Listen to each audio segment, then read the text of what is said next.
देश की ताकत तीनों है, महान जवान, किसान और जनता महान। मोहन भागवत का बड़ा बयान। अगर कमान आरएसएस के हाथ में होती तो बीजेपी अध्यक्ष चुनाव टलता नहीं। भारतीय जनता पार्टी में नए अध्यक्ष की तलाश लगातार चल रही है। इसी बीच राष्ट्रीय स्वयंसेवक संघ के सरसंघचालक मोहन भागवत ने खुलकर कहा कि अगर वास्तव में बीजेपी की कमान आरएसएस के पास होती तो अध्यक्ष का चुनाव इतना लंबा नहीं खींचता।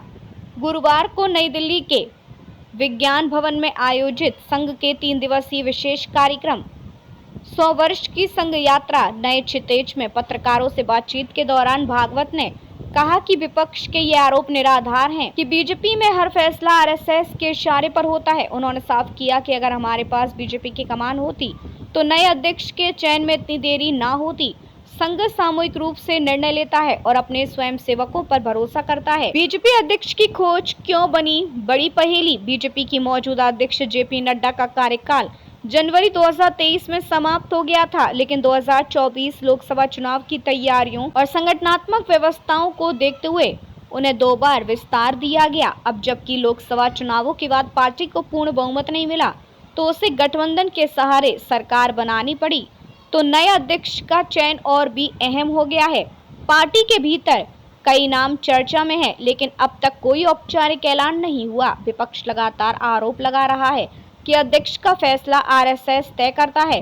भागवत का बयान सीधे इन आरोपों का जवाब माना जा रहा है। आरएसएस बीजेपी का रिश्ता, मार्गदर्शक या नियंत्रणकर्ता। आरएसएस को अक्सर बीजेपी का वैचारिक गुरु माना जाता है। ऐतिहासिक पृष्ठभूमि 1951 में श्यामा प्रसाद मुखर्जी ने जब जनसंघ की स्थापना की तो आरएसएस से जुड़े स्वयंसेवक इस नई पार्टी में आए। रणनीतिक भूमिका, कई मौकों पर चुनावी रणनीति से लेकर संगठनात्मक ढांचे तक आरएसएस की सलाह अहम रही। भागवत का संदेश, उन्होंने दोहराया कि आरएसएस बीजेपी की रोजमर्रा के कामकाज में दखल नहीं देता। चर्चा होती है लेकिन फैसले लेने का अधिकार बीजेपी का ही है। यह बयान उस समय आया है जब बीजेपी गठबंधन राजनीति के दबाव में है और उससे नए नेतृत्व की तलाश है। ट्रंप और टैरिफ पर भागवत की टिप्पणी।